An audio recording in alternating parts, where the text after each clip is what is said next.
A paz do Senhor, meu querido irmão, minha querida irmã, amigos, ouvintes da Palavra de Deus. Estamos aqui reunidos mais uma vez para mais um estudo da nossa querida Escola Bíblica Dominical. Eu sou o presbítero Elenilton e vou estar aqui com você passando por mais essa lição. E a lição de nós estaremos estudando hoje é a lição de número 3, que tem por título O Céu, o Destino do Cristão. O texto áureo diz assim: mas a nossa cidade está nos céus, donde também esperamos o Salvador, o Senhor Jesus Cristo. Filipenses 3:20. A verdade prática diz: o crente deve viver a vida cristã com a mente voltada para o céu, como sua legítima esperança. A esperança do crente é o céu, né, irmãos? Nós precisamos viver a nossa vida com a nossa mente voltada para Ele. A leitura bíblica em classe, ela encontra-se na carta aos Filipenses, no capítulo 3, versículo 13, 14, 20 e 21. E no livro de Apocalipse, no capítulo 21, versículos de 1 ao 4. A introdução dessa lição ela vai dizer para nós o seguinte, que nessa lição estudaremos o céu na perspectiva bíblica como morada eterna reservada para o cristão. Veremos a descrição de céu segundo o livro do Apocalipse, bem como o fim da carreira cristã, após a vida de perseverança na fé, renúncia aos prazeres desse mundo e bom ânimo diante das tribulações. O cristão desfrutará do repouso eterno ao lado de Deus. Para tanto, falaremos acerca do que é exigido dos servos de Deus para desfrutarem de tal esperança celestial, e o que as Escrituras Sagradas estabelecem como regra de fé e prática para a vida cristã enquanto se aguarda o dia da redenção. Nós vamos estar passando por tudo isso para chegar ao entendimento do que é necessário para que a gente possa um dia não apenas ter, mas viver realmente essa esperança de um dia poder estar no céu com o Senhor, livre de todas essas mazelas que esse mundo vem nos oferecer.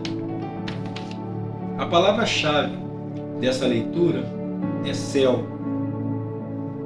E a introdução ela diz para nós o seguinte: o homem natural é impossível discernir as coisas espirituais, visto que elas só podem ser discernidas espiritualmente. Por isso, a sabedoria humana apresenta diversas e enganosas visões a ponto de negar a sua existência. Olha como que são as coisas, né? O homem natural, ele não consegue discernir as coisas que são espirituais, ou seja, ele não consegue entender. Porque tem muita gente que às vezes fica assim: eu não entendo isso, eu não entendo o porquê disso, mas é porque a gente só olha com o olho natural, com o olho carnal, com a perspectiva de vida na carne. A gente não entende, verdadeiramente as coisas que Deus está fazendo, as coisas que Deus está movendo. Às vezes a gente acha que é uma injustiça, às vezes que a gente acha que aquilo não podia ser desse jeito, não podia acontecer desse jeito. Tudo para o ser humano tem que ser do jeito dele. Isso é a visão carnal. Porém, aquele que tem a visão espiritual, ele entende que os desígnios de Deus são totalmente diferentes do nosso. Nem sempre a vontade de Deus está alinhada à nossa vontade, porque a nossa vontade ela só enxerga o que a carne nos mostra. A gente só consegue enxergar aqui, o que está aqui diante dos nossos olhos. Porém, Deus não. Deus sabe o que está mais adiante, e Ele sabe o que vai ser melhor para a gente, Ele sabe o que é uma pedra de tropeço, Ele sabe todas as coisas. E por isso a visão dele é totalmente diferente da nossa. E a gente não consegue compreender aquilo que Deus está fazendo. O céu, o alvo de todo cristão. Definindo o céu. A palavra hebraica, Shamaim, que significa céu, céus, aparece 419 vezes no Antigo Testamento. O termo grego, oranos, céu, aparece 280 vezes no Novo Testamento, com dois sentidos, como firmamento, universo, atmosfera. céus siderais e estrelados, região acima dos céus siderais, sede da ordem das coisas eternas e perfeita, onde Deus e a criatura celeste habitam. Isso é interessante a gente prestar bem atenção nisso. Que essas duas palavras, ela têm o mesmo significado, o mesmo sentido, né? Uma está em hebraico e a outra está em grego, porque uma foi escrita no Antigo Testamento e a outra no Novo Testamento, mas as duas trazem o mesmo sentido, o mesmo significado. Fala de 3 céus. O primeiro céu, o espaço onde a gente enxerga e voa as aves, ali a gente consegue contemplar como o primeiro céu. O segundo céu é o espaço sideral, né? Onde estão a lua, as estrelas, né? Fora do ambiente terrestre. E o céu dos céus, que está ainda acima desse céu que a gente não consegue ver, mas é onde a Bíblia registra como a morada de Deus. A Bíblia registra que o apóstolo Paulo ele foi levado, né, no céu dos céus, e lá ele viu coisas que são inefáveis, ou seja, o homem não consegue compreender carnalmente, né, falando, buscando o entendimento humano. São coisas que fogem do entendimento humano, né? Não temos condição de entender com a visão humana. Mas essas coisas tão maravilhosas é o que Deus tem preparado para nós após a purificação do ser humano, né? A libertação desta vida de corrupção que nós vivemos aqui na Terra. O céu, o ensino de Paulo. O apóstolo Paulo foi arrebatado até o 3º céu. Não por acaso, esse céu está enfatizado nas cartas do apóstolo, como lugar celestial, o lar dos salvos em Cristo Jesus, onde temos o destino assegurado. Por isso, vivendo em Cristo, o crente desenvolve um relacionamento na esfera do reino, de modo que, ainda que não tenha ido para o céu, toda a sua vocação é celestial, no presente momento de sua vida. Olha bem como é interessante, irmão, a gente entender isso, né? Aquela pessoa que já vive uma vida com Cristo, ele ainda está vivendo aqui na terra, mas o céu já faz parte da vida dele. A maneira dele de viver, de entender, de ver as coisas já é totalmente diferente daquilo que uma pessoa normal, uma pessoa que tem um entendimento apenas carnal vive. Por quê? Porque a pessoa ela procura moldar a vida dela de acordo com a palavra de Deus. Aquele que vive em Cristo, ele procura moldar a vida dele de acordo com a palavra. E aquele que está tentando se aproximar de Cristo, ele precisa fazer isso. Por quê? Porque assim ele começa a experimentar o céu hoje. Ele começa a experimentar a bondade de Deus na vida dele hoje, né? Começa a experimentar o agir de Deus, o mover de Deus na vida dele hoje, ainda hoje, aqui na terra, né? Começa a viver o paraíso já aqui na terra. Ah, mas acontecem coisas? Acontece com todo mundo. Mas uma coisa é fato. Aquela pessoa que tem a esperança da vida eterna, que tem a esperança da salvação, a forma dele administrar e aceitar essas coisas que a vida nos impõe é totalmente diferente. Isso é um fato. Igualmente, o cristão que passa a ter o céu como alvo, por causa da soberana vocação que vem de cima, isto é, de Deus por meio de Jesus Cristo, o seu alvo revela o resultado de uma vida. Por isso, o crente volta para as coisas do céu. É aquilo que eu acabei de dizer agora. A pessoa que tem a esperança da eterna salvação e que tem o céu como alvo, ela não fica presa no entendimento das coisas aqui da terra, ela não fica presa no entendimento das coisas aqui da carne. Ela se prepara já para viver no céu, aqui na terra. Descrição do céu, segundo o livro de Apocalipse. Novo céu e nova terra. Depois disso, a abertura dos 7 selos, conforme Apocalipse 6, em que predominaram a desordem e a tribulação e o juízo, o quadro revelado na sequência é o de um novo estado eterno. O apóstolo João diz que o primeiro céu e a primeira terra passaram e o mar já não existe mais. Olha que interessante. Como é que vai ser, somente Deus sabe. Mas o apóstolo ele nos garante que o primeiro céu, que é esse onde nós vemos, né? Esse não é o primeiro céu? Aquilo que a gente falou. É onde a gente vê, onde voam as aves, os aviões, onde tem as nuvens. Esse céu vai passar. E essa terra que nós habitamos, também. Mas por que isso? Por causa da corrupção do pecado. Vai haver uma transformação geral nisso tudo. Mas como será? Apenas Deus sabe. Não tem como a gente dizer vai ser assim, vai ser assado. A Bíblia não deixa isso registrado para nós. Mas o registro é tão forte que o apóstolo ele deixa registrado que o mar já não existe mais. Dá para a gente entender isso? A gente olhar hoje para a imensidão do mar e entender isso? É difícil para a mente humana, mas é algo possível através da fé. Deus está preparando algo grandioso para nós. Basta a gente se lembrar daquela palavra que a gente leu agora há pouco ali atrás, né? Que o apóstolo Paulo ele foi arrebatado ao céu dos céus, lá no terceiro céu. Ele viu coisas que o coração do homem não consegue compreender. E são coisas desse tipo, parecido com essa palavra. Mas creio, porque isso é um fato e um dia vai acontecer. O céu, ele é o lugar de destino do cristão.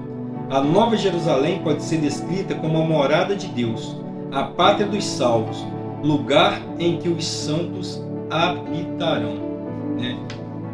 O apóstolo ele vem dizer para nós que ele viu a Nova Jerusalém, que de Deus descia do céu, né? A cidade santa, que vai descer para a terra. Já essa terra transformada, essa terra modificada, essa terra onde já não vai mais haver pecado, não vai haver mais corrupção, não vai haver mais lugar para todas essas coisas ruins que a humanidade, na sua grande maioria, admira e gosta, né? É muito complicado porque o pecado ele é sedutor, nós precisamos ter muito cuidado, porque a gente vive todos os dias rodeado de pecado, desde a fundação, quando aconteceu lá no Éden. É por isso que Jesus veio, para que nós pudéssemos ser livres desse pecado, ser livres de tudo isso quando nós decidimos entregar a nossa vida para Ele. A nossa redenção, ela está garantida através da cruz do Calvário, onde Jesus entregou a sua vida por mim e por você. Portanto, para nós, a visão descrita em Apocalipse 21 refere-se ao céu como eternidade, a nova morada como a nova cidade, o nosso novo lar criado sem pecado, onde a bem-aventurança eterna sempre desfrutada pelos santos para todo o sempre. Ou seja, irmãos, o céu vai descer para a terra, né? Deus ele vai trazer de volta para nós aquele jardim que ele criou lá naquele início, né? É assim uma analogia, a gente entendendo dessa maneira, né? Para que a gente possa desfrutar de uma vida eterna de paz, de gozo, de alegria, que é o desejo do Senhor lá atrás, quando Ele criou a humanidade. Deus ele não criou o homem para sofrer, Ele não criou o homem para provar da morte. Esse é um dos motivos pelo qual nós temos dificuldade de aceitar esse fato, de aceitar a morte, porque nós não fomos criados para morrer.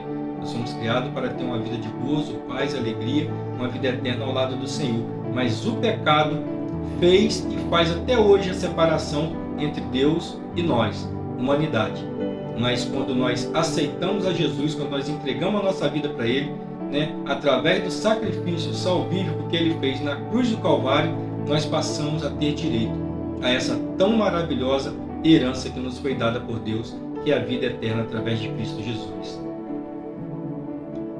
O céu, o fim da jornada cristã. As lágrimas cessarão. Uma das mais gloriosas bênçãos que desfrutaremos no céu é de que Deus enxugará dos nossos olhos todas as lágrimas. Essas lágrimas simbolizam a tristeza, o sofrimento, as tragédias humanas e outros diversos males que não terão lugar nessa nova realidade da nossa vida. Que maravilha, né, irmãos? é aquilo que eu estava falando.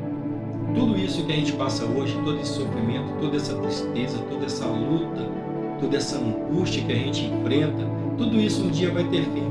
Que o Senhor Ele nos promete que um dia Ele enxugará dos nossos olhos toda lágrima, ou seja, nada disso mais vai existir. Nós teremos uma vida como o Senhor planejou para nós, uma vida de gozo, de alegria, de paz, desfrutaremos de tudo isso e ainda mais interessante, na presença do Senhor, juntamente com o próprio Deus, com o próprio Jesus. Que maravilha, né, irmãos? O Senhor, Ele ter guardado para nós algo tão bom, tão grandioso, tão maravilhoso, sabendo que somos nós tão frágeis, mas o Senhor Ele nos ama a ponto de nos garantir isso através de um sacrifício tão puro, que foi a morte do seu único filho na cruz do Calvário. Se a gente meditasse profundamente nisso, nós não teríamos dificuldade em nos afastar das coisas do mundo e entregar nossa vida para Deus. Porque o amor de Deus por nós, Ele é infinito. Louvado seja teu santo nome. Tudo isso que nós passamos, irmão, e estamos vendo, será possível porque haverá também uma transformação no mundo físico, de modo que ele será inteiramente transformado e liberto da corrupção. Ou seja, aquilo tudo que eu falei lá atrás, como é que vai acontecer? Não sabemos, mas Deus vai mudar os céus, vai mudar a terra, para que nós possamos habitar nele em paz, em alegria e em segurança. A conclusão dessa lição ela vem dizer para nós o seguinte: para se viver a esperança celestial, é preciso nascer de novo, viver em Cristo e transformar a mente. É preciso ter uma nova esperança. Sem isso, é impossível crer nas coisas espirituais, pois estas só podem ser discernidas espiritualmente. Portanto, prossigamos a nossa jornada para o céu de glória, o alvo de todo salvo em Cristo, conforme as regras divinas estabelecidas pela palavra de Deus. Que maravilha, né? A gente verdadeiramente só consegue entender essas coisas através do novo nascimento. Isso nós estudamos na lição passada. Porque se a gente não nascer de novo, ou seja, se a gente não tiver uma nova visão, um novo entendimento através da palavra de Deus, jamais vamos conseguir entender coisas desse tipo que diz a palavra. Porque tem muita coisa que, se a gente for olhar com a visão humana, realmente é muito difícil de entender. Mas a Bíblia, a palavra de Deus, ela é uma regra de fé e prática. E fé é exatamente isso. É crer no inimaginável, é crer no impossível. Isso é ter fé. Que Deus aumente, fortaleça a nossa fé todos os dias, para que nós possamos um dia usufruir de tudo isso que o Senhor tem nos oferecido. Você que ficou até aqui, que Deus te abençoe, te guarde, te guie pela terra dos viventes, e tudo aquilo que você fizer para o bem, seja próspero, seja abençoado por Deus.